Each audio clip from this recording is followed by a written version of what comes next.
dia, primeira quarta-feira, onde nós vamos iniciar esta campanha de libertação baseada neste livro, Daniel capítulo 1.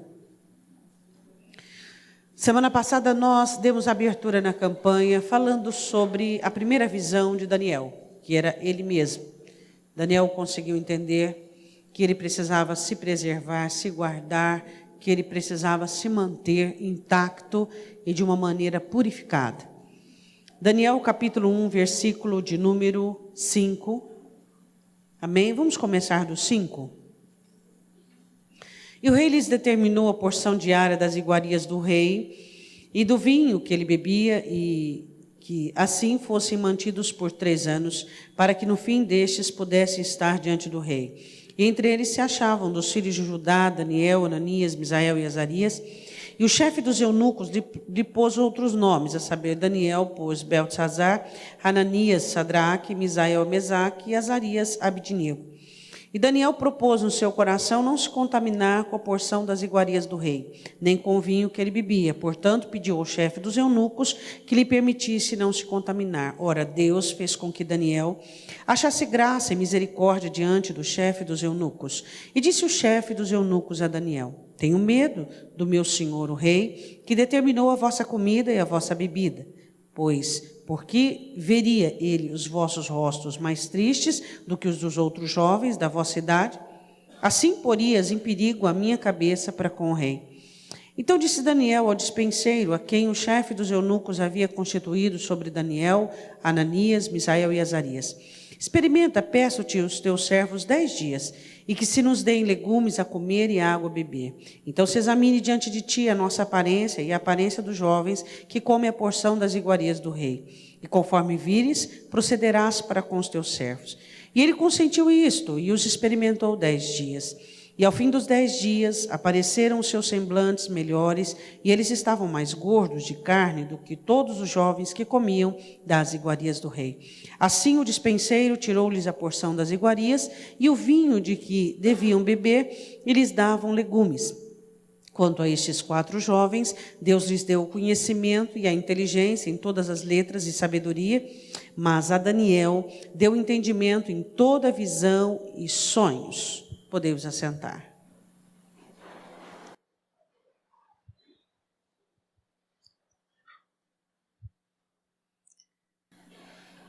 Nós estamos em uma Babilônia. O mundo é uma Babilônia.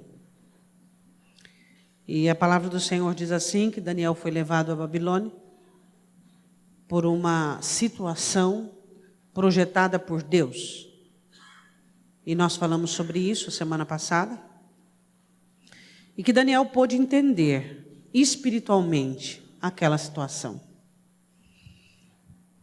A palavra do Senhor nos ensina que quando Daniel chega na Babilônia, ele percebe uma armadilha para ele e para os seus. Essa armadilha era a mesa do rei. E a primeira atividade da Babilônia, com respeito a Daniel, ele recusa. A primeira atividade da Babilônia era dar-lhe de comer, determinar a porção diária. Daniel sabia de todos os trâmites daquele país, de toda a consagração, de todo o principado e potestade. Daniel era um judeu, um homem espiritual. E ele sabia que aquele país era um país idólatra. E ele sabia também sobre o primeiro e grande mandamento, sobre Deus e os ídolos. E Daniel não podia se permitir, em uma terra estranha, em um país estranho, fazer algo que desabonasse ele nas regiões celestiais. Ele não podia permitir ficar em desvantagem, porque se na terra dele ele precisava de Deus, muito mais vivendo na Babilônia. Se no céu eu preciso de Deus, muito mais vivendo na terra. E Daniel entendia isso. E ele sabia. Assim como nós temos conhecido, por exemplo, o Salmo de número 1. Bem-aventurado o homem que não anda segundo o conselho dos ímpios, nem se detém na roda dos pecadores. Antes o seu prazer está na lei do Senhor, e na sua lei medita de dia e de noite. Nós sabemos que a contaminação ela existe. Nós convivemos diariamente com pessoas que fazem coisas, agem, que o mundo jaz no maligno e que pessoas servem ao maligno. E eu quero falar hoje de uma contaminação silenciosa, nociva e destrutiva. Eu quero falar de uma contaminação chamada amargura. Amargura não é ódio. Não. Você não tem amargura de uma pessoa que você não conhece. Você não tem amargura de uma pessoa que que lhe é estranho ou que lhe é distante. Você só sente amargura por alguém que você gosta, ou por alguém que você ama, ou por alguém que você considera. E a amargura, ela é algo muito sutil, plantado no coração de muitas pessoas. Existem pessoas que não conseguem compreender, mas elas têm uma amargura crônica. Elas vivem com uma amargura crônica. Ressentimentos de coisas que não foram resolvidas em sua vida lá atrás, dão a elas uma conotação de inclinação à amargura. São pessoas que já são amargas. A palavra amargura, ela dá todo o sentido de amargo, daquilo que não é doce. Quando Noemi chega em Belém, a casa do pão, e todo mundo, todas as pessoas que a conheciam diziam: olha Noemi. Ela disse: não me chamem mais de Noemi agradável, chamai-me Mara, porque com muita amargura me feriu o Senhor. Ela coloca e atribui a Deus as suas escolhas, aquilo que optou, aquilo que inclinou-se. Bom, a Bíblia diz assim, que Daniel achou graça, Deus abriu, quebrantou o coração do chefe, e o chefe permitiu com que ele fosse experimentado durante 10 dias. Se você ler no versículo de número 10, é muito interessante quando diz assim, os vossos rostos ficarem mais tristes do que os outros jovens da vossa idade. Esse é o meu receio, que vocês fiquem abatidos. É muito preocupante quando nós ficamos abatidos ao termos que obedecer. Ficamos abatidos ao termos que fazer a vontade de Deus. A preocupação do chefe era que, ao mudar o cardápio dos moços, eles manifestassem uma desnutrição. Isso era preocupante. Muitas vezes nós, como crentes e servos e filhos, nós comemos dos manjares do rei, não do rei celestial. Nós nos alimentamos e então percebemos que os nossos rostos estão tristes e estamos abatidos. Mas existe outro tipo de abatimento que acontece na vida de algumas pessoas, que quando elas não conseguem viver da maneira que querem e são obrigadas a obedecerem, elas também ficam abatidas. Você já viu o crente assim? Que fica abatido porque tem que obedecer, que fica abatido e desnutrido porque tem que fazer o que é certo. Eu quero que você vá comigo em 2 Coríntios capítulo 2. Em primeiro lugar, eu quero falar com você sobre a questão do perdão.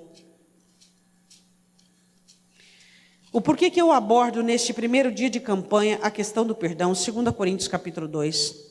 Porque um dos grilhões mais fortes que tem aprisionado os crentes é a amargura, a falta de perdão. O perdão, existe nele alguns estágios. O primeiro estágio do perdão é quando você não sente mais nada. Você lembra do acontecido e o seu coração e o seu emocional, ele não é mexido. O segundo estágio do perdão é quando você consegue relacionar-se com aquela pessoa de uma maneira saudável. E o terceiro estágio do perdão é quando você consegue fazer algo de bom por aquela pessoa. E você volta, e você consegue, e você faz, e você consegue vencer toda aquela situação. O que acontece conosco como crentes, que nós nem chegamos ao primeiro estágio. O nosso perdão, ele é tão antibíblico, que nós nem sequer podemos lembrar no fato que aconteceu, que as nossas entranhas já se acendem, que já ficamos totalmente dominados e fermentados por aquilo que aconteceu. Nós muitas vezes dizemos que perdoamos, dizemos que esquecemos, dizemos que passou, mas o maior empecilho que impede o perdão, que temos que liberar, é que nós achamos que ao perdoar uma pessoa, estamos fazendo um favor àquela pessoa. E nós nos esquecemos que ao perdoar, eu estou fazendo um favor para mim mesmo. Ao me liberar, ao libertar o meu coração de toda aquela amargura, eu estou dando à minha vida a oportunidade de continuidade. Eu estou dando à minha história a oportunidade de permitir com que o Espírito Santo continue dentro de mim, porque o Espírito Santo e a amargura não combinam no mesmo lugar. Aí você me perguntaria, pastora, existem pessoas mais tendenciosas à amargura? Existe. As pessoas mais tendenciosas à amargura são as pessoas avarentas. Pessoas avarentas são apegadas, pessoas avarentas, elas nutrem uma certa ignorância. Pessoas avarentas são tendenciosas a amargurar-se. Elas não são livres, consequentemente elas não libertam. Se eu sou livre, eu liberto. Se eu sou cativa, eu prendo. É assim que funciona. As pessoas avarentas, elas são tendenciosas a apegar-se tanto às coisas boas, e elas não conseguem dominar o apego e acabam apegando-se às coisas ruins. As coisas ruins que acontecem com elas, elas não conseguem administrar adequadamente, aquilo fica bombardeando a mente delas como um pensamento absoluto e consecutivo, e aquilo fomenta dentro do coração delas. Por quê? Porque a amargura não é um fato isolado que aconteceu agora. A amargura é uma escravidão e um cativeiro já existente. A amargura que eu sinto agora não aconteceu agora. Ela é um poço, uma fonte. Ela é algo já pré-existente. E então, quando um fator acontece agora comigo, justamente aquilo que aconteceu vai suscitar aquela raiz de amargura que está dentro de mim e vai fazer aquela ligadura. E então eu não vou conseguir perdoar aquela pessoa, desmembrar aquela pessoa, liberar aquela pessoa, porque o feito, a obra dela está ligado àquilo que eu sou. Por quê? Porque a amargura, ela faz parte da essência do crente. Por quê? Porque ela faz parte da essência da alma. Quando eu digo para vocês que existem sentimentos que não são sentimentos fracos nem frágeis. A amargura é um sentimento que quando ela entra dentro do coração, ela não entra para brincar, ela entra para criar raízes. Assim como a rejeição. Quando a amargura entra dentro do coração de uma pessoa, ela entra e ela firma raízes. Ela não é fácil de ser arrancada, ela não é fácil de ser vencida. Ela não se vence com uma oração, ela não se vence apenas com uma vontade de querer vencer. Porque a amargura, ela não é um sentimento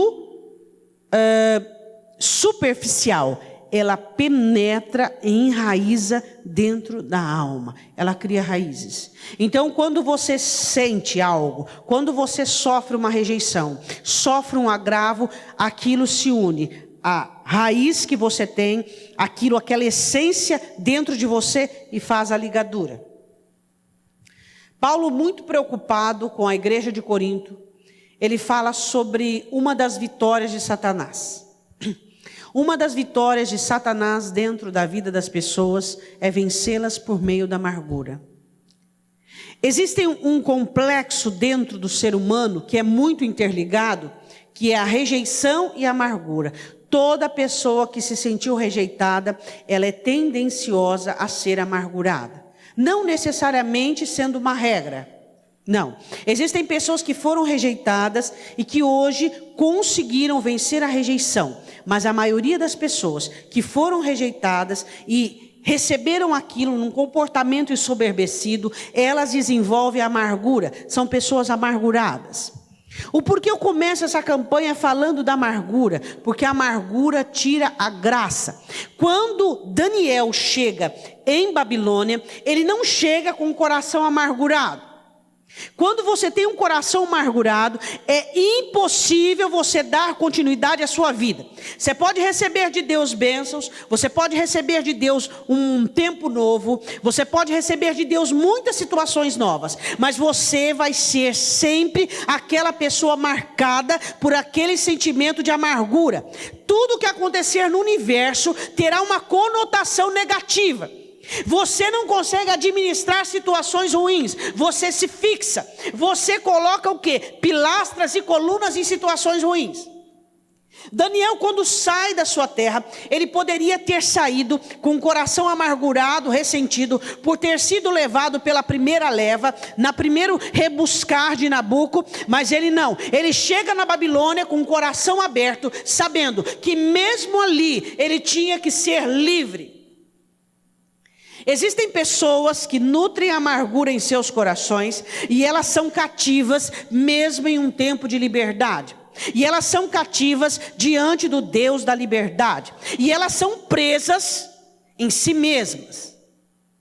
Pastor, e por que todo amargurado é avarento? Porque a avareza é antes. A avareza nasce da rejeição. Pessoas rejeitadas desenvolvem a avareza ou não? Pessoas rejeitadas não desenvolveram avareza, tá? Mas algumas delas desenvolvem. Toda avareza, ela é condicionada à rejeição. A pessoa não teve, então quando ela começa a ter, ela começa a pegar-se. Como alguém, é de graça, abriu a porteira, pega-se. E a palavra do Senhor diz assim, em 2 Coríntios capítulo 2, Paulo preocupado com a igreja, ele diz assim, olha, a quem perdoardes alguma coisa, também eu. Porque o que eu também perdoei, se é o que tenho perdoado, por amor de vós o fiz na presença de Cristo. Olha a segunda parte. Para que não sejamos vencidos por Satanás. Ele diz, se nós não perdoarmos, Satanás pode entrar na vida desta pessoa e destruir, e até mesmo na nossa. A amargura e a não liberação do perdão traz a vitória das trevas. O que é que ele diz no versículo abaixo? Ele diz assim, porque nós não ignoramos os seus ardis, ou seja, nós não somos ignorantes do universo de possibilidades que o inferno pode trabalhar com a amargura.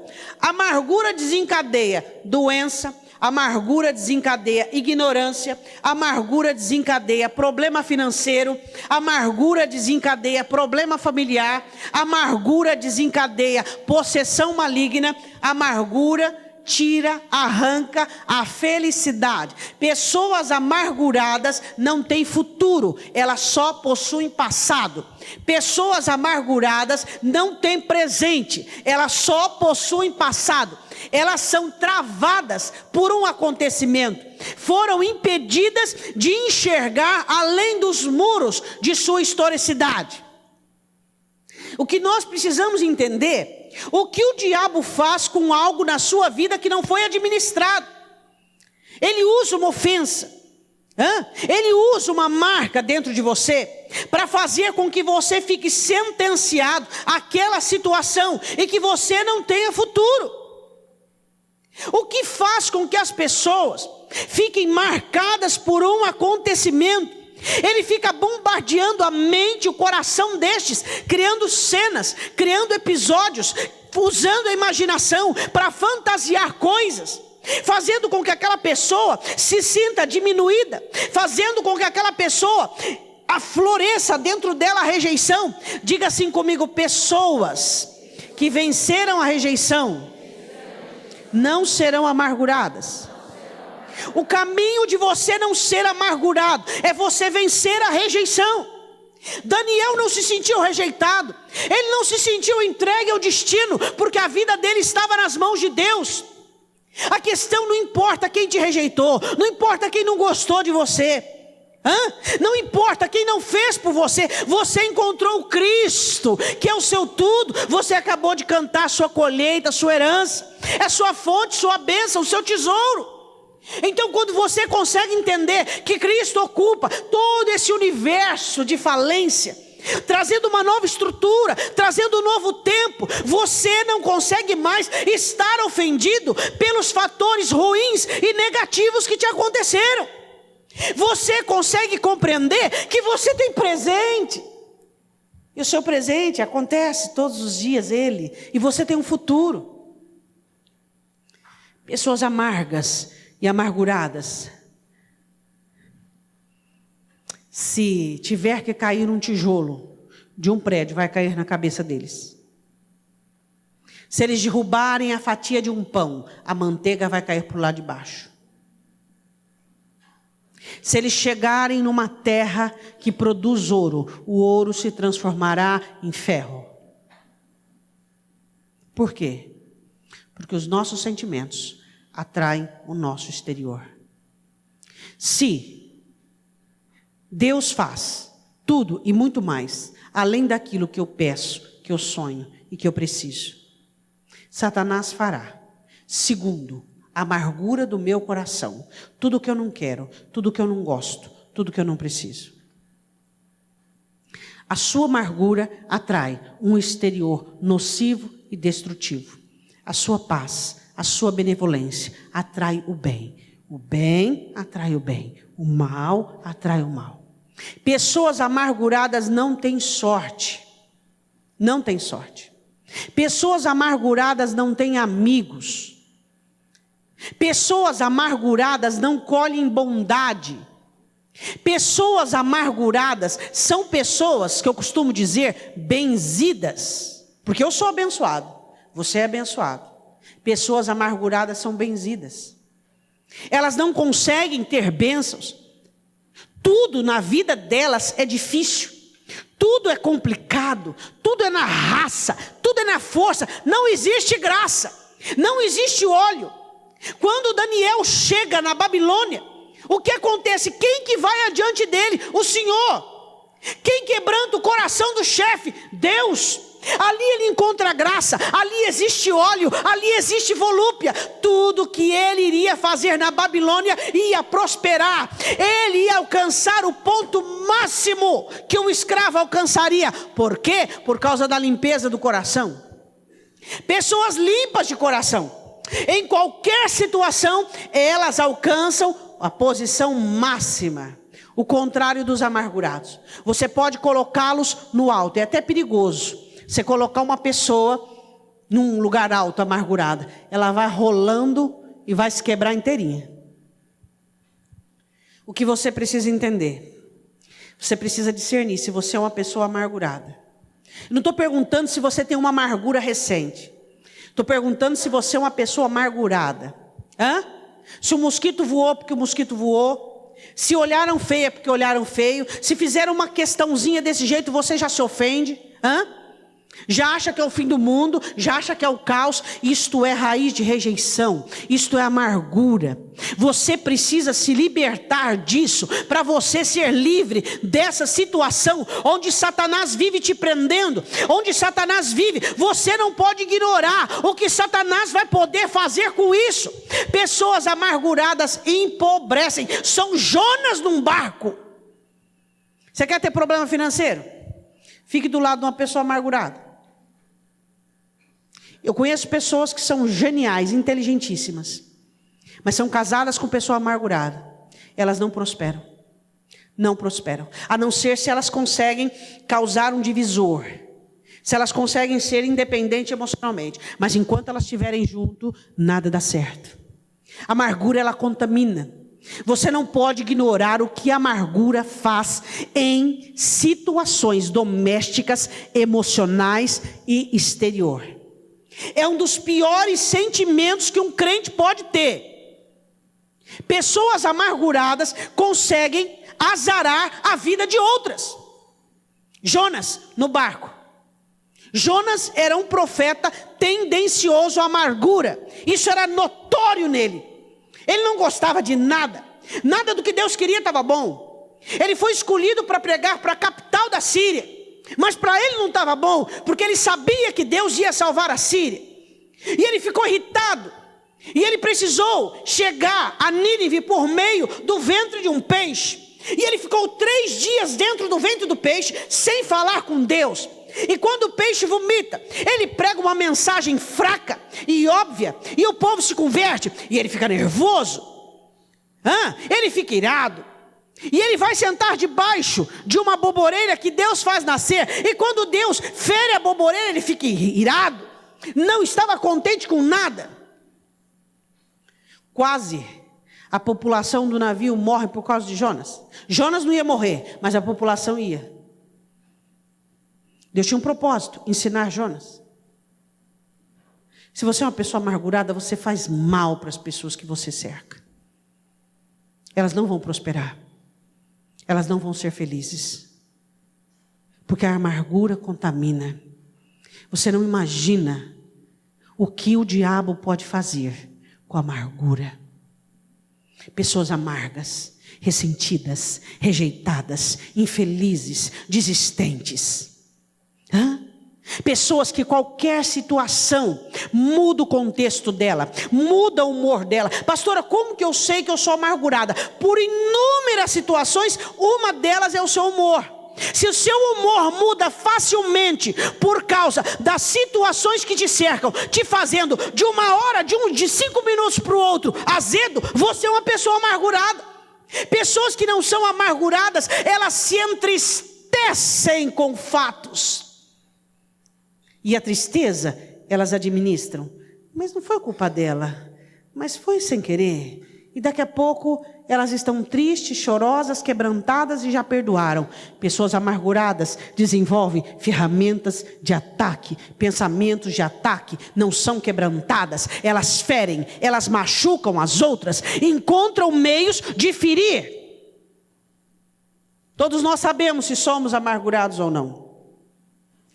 Paulo diz, nós não podemos ignorar os ardis de Satanás. O quanto Satanás tem feito na igreja por meio da amargura. Quantas pessoas ele tem separado. Quantas famílias ele tem sentenciado. Quanta situação financeira tem sido destruída por causa da amargura. Quanta doença, quanta enfermidade tem acontecido por causa de amargura. Pessoas amarguradas não têm muitos amigos. Dá para te encontrar aí? Por quê? Porque ela se preserva, porque não tem elasticidade, flexibilidade. E se ela relacionar-se muito de perto com muitas pessoas, ela não vai dar conta, porque ela não tem flexibilidade. Pessoas que não são amargas, elas se relacionam com todas as pessoas de uma maneira tranquila e eficaz. Ela não tem medo de ferir-se. Quero que você vá comigo em Hebreus capítulo 12. O escritor diz uma coisa muito importante em Hebreus capítulo 12. Ele diz que a amargura, ela contamina. Contamina a casa, contamina quem está perto. Você já viu uma pessoa que convive com um amargurado? Dia após dia ele vai deixando de sorrir. Observa um jovem que casa com uma pessoa amargurada. Aquele jovem alegre, expansivo, dinâmico, sorridente, aquela pessoa aberta, boa de conversa, que ama viver, no bom sentido do contexto. Ele vai murchando, e quando você percebe, ele já ganhou aquela conotação de luto, ele já está debaixo de um lutamento. Porque não há condições de sobreviver num ambiente de amargura. A Bíblia diz assim, em Hebreus capítulo 12, versículo de número 14... Ele diz, segui a paz com todos e a santificação, sem a qual ninguém verá o Senhor. Por que o escritor fala de santificação? Porque ele vai falar de um sentimento que é contrário à santificação, que é a amargura. Eu sei que coisas ruins aconteceram com você. Mas não necessariamente você precisa ser uma pessoa amargurada. Por isso existe o perdão. Por isso existe em nós a habilidade de esquecer. Por isso que nós nos livramos e nos despimos de tudo que foi e avançamos para aquilo que está adiante de nós. Por isso que em nós existe a habilidade em Deus para perdoarmos, para amarmos. A palavra do Senhor diz em Hebreus 12, 14, que devemos seguir a paz e a santificação. Aí ele diz no versículo 15, vamos ter cuidado que ninguém se prive da graça de Deus. Diga comigo, graça. Você sabe o que é a graça de Deus? É o contrário da desgraça. A graça de Deus é o óleo, facilidade, favor, sorte, bênção. É volúpia, é situação que vai. Tem pessoa que diz assim, mas parece que a minha vida não vai, as coisas não andam, as coisas não caminham, demoram para acontecer. Por que será? Amargura. Aquele irmão lá, nem crente como eu ele não é, mas a coisa acontece para ele tão rápido. Vai sondar o coração dele, para ver se ele é uma pessoa fixada nos atos humanos. Existe um ato do qual me capturou, é o sacrifício de Cristo. Não existe atos humanos que possam me capturar. Não existe atos humanos que possam te capturar. Porque somos capturados pelos atos do Senhor Jesus. E pelo ato principal, sua morte e ressurreição. Fomos capturados por este ato. E depois disso, com base e rudimento nisso, somos livres e felizes. Capazes de perdoar, capazes de amar. Quando eu falo em perdão, eu não estou falando de frescuras, porque tem gente que se ofende com frescura. Ele tem uma imaginação fértil, porque a mente é vazia. Então ele fica criando coisas, imaginando situações. Quando eu falo em perdão, eu falo em coisa séria. Eu falo em adultério, eu falo em traição, eu falo em decepção. Porque essas coisinhas que acontecem com você, se você ficar magoado por coisinhas, você é infantil, sofre de infantilismo. Quando eu falo do exercício do crente de perdão, eu falo de traição, eu falo de decepção, eu falo de traição de coisas verdadeiras. Eu não falo de enfermidades trocadas, de contaminação gripal, não. Eu falo de câncer, de coisas realmente que machucam. O irmão deixou de orar para você, você já fica magoado. Cresça, amadureça. Quando eu falo em perdão, eu falo abandono de pai, eu falo abandono de mãe, eu falo de rejeição. Eu não falo de picuinhas de gente imatura, não. Tem gente que, então eu preciso perdoar porque aquele irmão cresce, meu irmão. Amadurece. Seja uma pessoa madura. Tem gente que fica magoada por coisas absurdas. Absurdas. Qual é a resposta disso? Não tem vida própria. O ato de Cristo na cruz não funcionou para ela. Ela fica obcecada nos atos humanos. O negócio dela é o universo humano. A Bíblia diz assim: tendo cuidado que ninguém se prive da graça de Deus. Azarado. Quem não tem a graça de Deus é azarado. Azarado. Tem um azar medonho. A vida vai definhando. A coisa não dá certo. Não funciona. É doença, é problema financeiro, é tudo. Tudo vai definhando. Olha para a sua vida. Vê se ela está crescendo ou decrescendo. Amargura faz isso. Amargura faz definhar. Aí ele diz assim: de que nenhuma raiz de amargura brotando. Amargura é o seguinte: ela cresce, ela brota, ela frutifica, ela aumenta, ela não fica, é igual um câncer. É igual um câncer. Vai aglomerando células e a coisa vai crescendo. A Bíblia diz que ela brota e vos perturbe. Perturbação, incomodação, desânimo, e por ela muitos se contaminem. Ela contamina quem está perto. Quando você convive com uma pessoa amargurada, você tem que ter direção, graça e misericórdia de Deus para não se contaminar. Não permitir que os diz que diz, os embaraços, as raposinhas, as questõezinhas, o quê? Tá maluco? Alvo. Fez? Realmente? Aprontou realmente? Me perdoa. Não aprontou? Ignora. Se você ficar atrás de gente doente, você não cresce. O que acontece dentro das igrejas é assim, doente com doente. Você falou, não falei. Você falou, não falei. Você falou, não falei.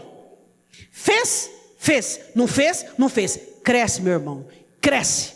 Você não fez? Não. Cresce. Amadurece. Eu quero que você vá comigo em 1 João capítulo 3. 1 João capítulo 3, nós vamos parar na amargura. Semana que vem nós vamos falar sobre espíritos de confusão, falta de discernimento, espíritos que enganam. 1 João capítulo 3, versículo de número 10. 1 João capítulo 3, versículo de número 10. Nisto são manifestos os filhos de Deus e os filhos do diabo. Qualquer que não pratica a justiça e não ama seu irmão, não é de... E amar, diz João, é dar a vida pelo próximo. Você conhece um filho de Deus, um filho do diabo, portanto, quanto ele ama. João não estava falando no mundo, ele estava falando para a igreja. Que existe dentro da igreja filhos do diabo. Pessoas que não conseguem amar. Pessoas que não conseguem doar a sua vida. Que falam que são filhos de Deus, mas em suas práticas não tem nada a ver com Deus. Porque Deus é amor. Deus é amor. E quando você ama a Deus, os defeitos dela, as questões dela são irrelevantes. Porque não é o que ela faz que é importante para você, é quem ela é. É o quanto ela precisa de você, é o quanto você tem para doar. Tem gente que fica de olho em você, analisando os seus atos, analisando o seu comportamento. Pare com isso. Pare de ficar olhando para as pessoas, olhando e esperando uma falha dela, um deslize dela. Isso é prática de filhos do diabo. Os filhos de Deus não ficam perscrutando as pessoas, esperando uma falha, esperando uma queda, um deslize. Os filhos de Deus abraçam as pessoas e assume-as como elas são. Para de ficar analisando, para de ficar observando o que fez, do jeito que fez, da maneira que falou, qual foi a conotação, o jeito. Que isso? Aí ele diz assim no versículo de número 15: qualquer que odeia seu irmão é homicida, é comparado a um assassino, é igual ao idólatra. O idólatra é comparado ao feiticeiro. Idolatria, rebelião, feitiçaria, tudo no mesmo grupo. Quem odeia o seu irmão é comparado a um assassino. É assim que é comparado. E aqui João não está falando do inimigo não, meu irmão. Nem do inimigo você pode ter ódio. Aí ele diz assim: e vós sabeis que nenhum homicida tem a vida eterna permanecendo nele. Quem tem amargura, quem tem ressentimento das pessoas, é como um homicida. Livre-se desse pré-julgamento, de você ficar olhando as pessoas, sabe, com aquele comportamento de amargura, querendo julgar, querendo apontar. Quem de nós somos donos da verdade? Quem de nós somos perfeitos para querermos ficar sendo juízes sobre as pessoas? Se você julga alguém, é porque você é perfeito, porque só o juiz, Deus, pode julgar. Não somos juízes, não somos legisladores, não somos perfeitos, somos pessoas passíveis de erros. E um errinho que uma pessoa faz já é em você uma situação absurda, que você não consegue transpor.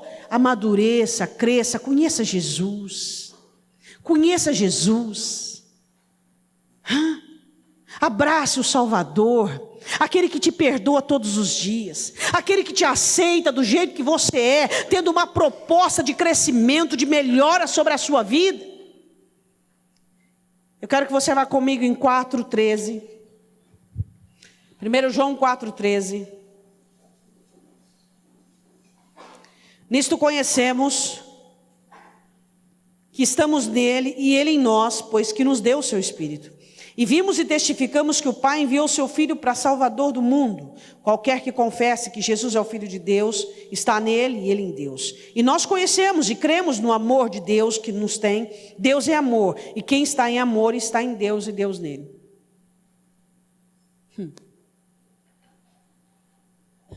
O amor é uma opção. O amor é um dever de todos nós. Por que a sua primeira reação é a rivalidade? A sua primeira reação é a amargura? A sua primeira reação é o desfeito, a sua primeira reação é o amargo, porque você é amargurado. A primeira reação dos filhos de Deus é o amor, é a misericórdia, é ver e analisar por que aconteceu, por que fez, vou cobrir, vou ajudar, vou sustentar. Essa é a primeira reação dos filhos de Deus.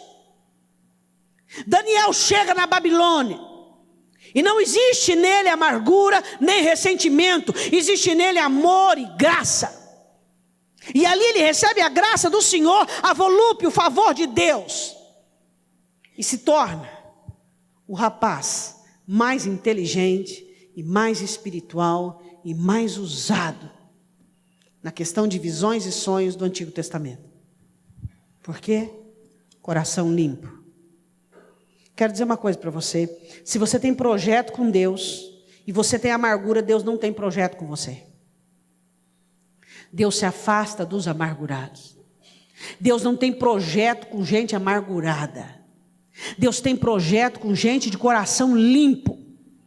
Quem sabe você olha para o irmão na igreja e você fala, aquele irmão, a vida dele vai bem, ele prospera, dá tudo certo. E ele não é tão perfeito quanto eu. Olha o coração dele.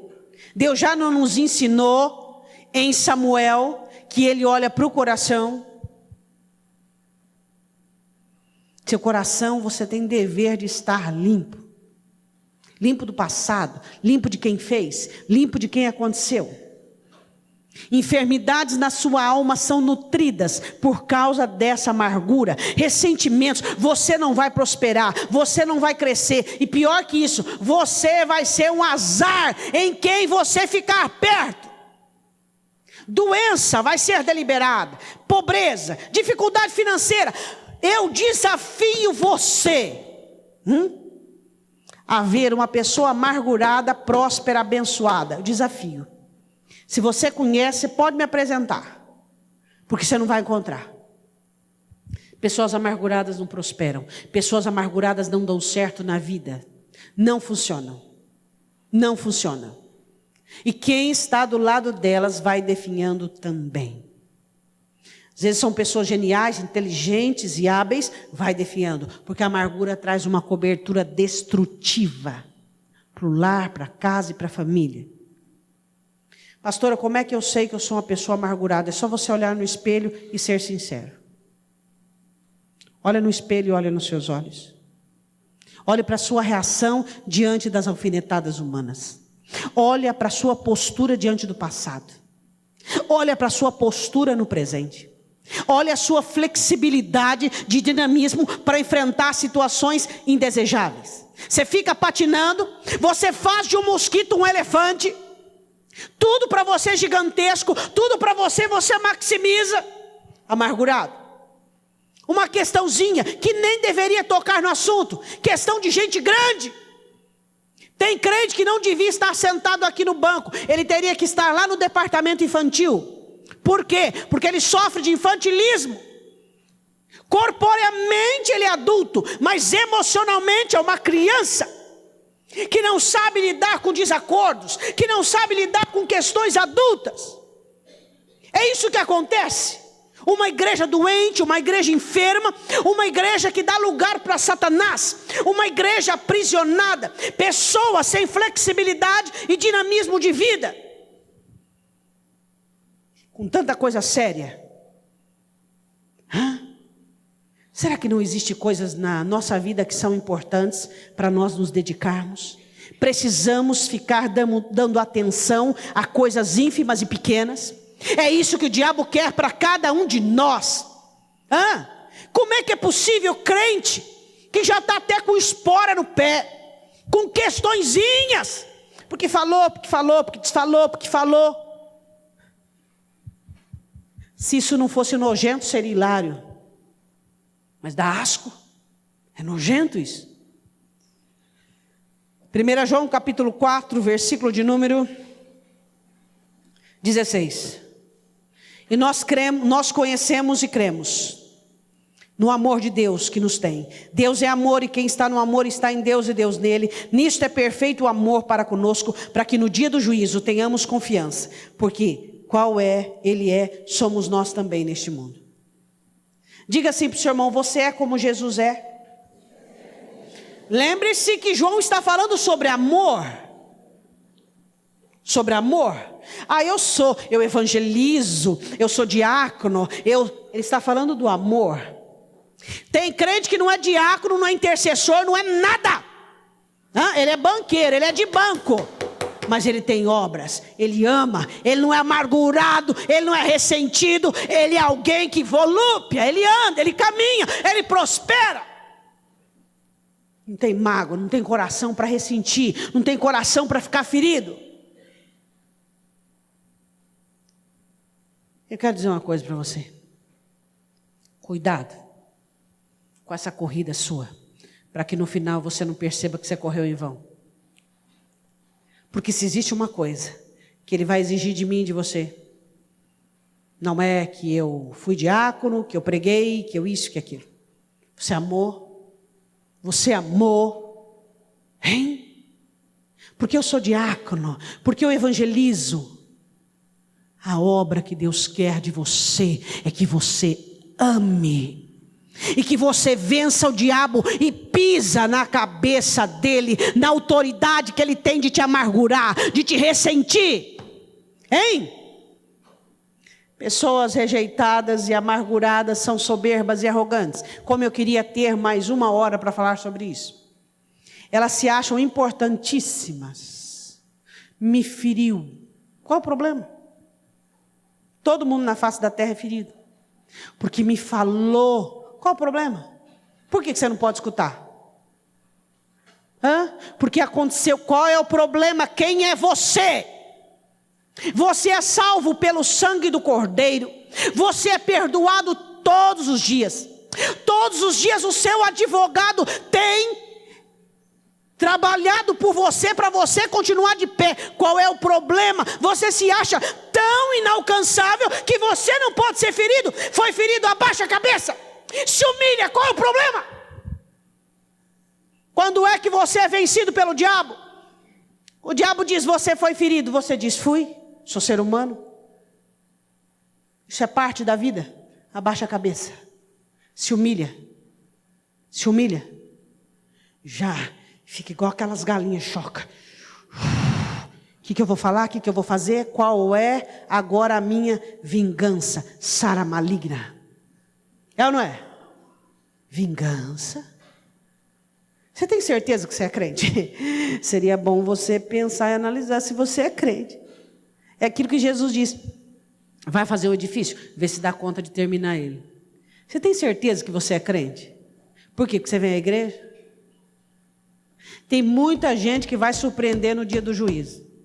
Gente, diácono, cantor, intercessor, pregador vai ficar fora. O quê? Por que esse irmão entrou, não estou entrando? Ele nunca fez nada, ele fez tudo, nunca teve amargura, amou, doou-se, nunca ressentiu. Amargura te deixa fora do céu. Ressentimento te deixa fora do céu.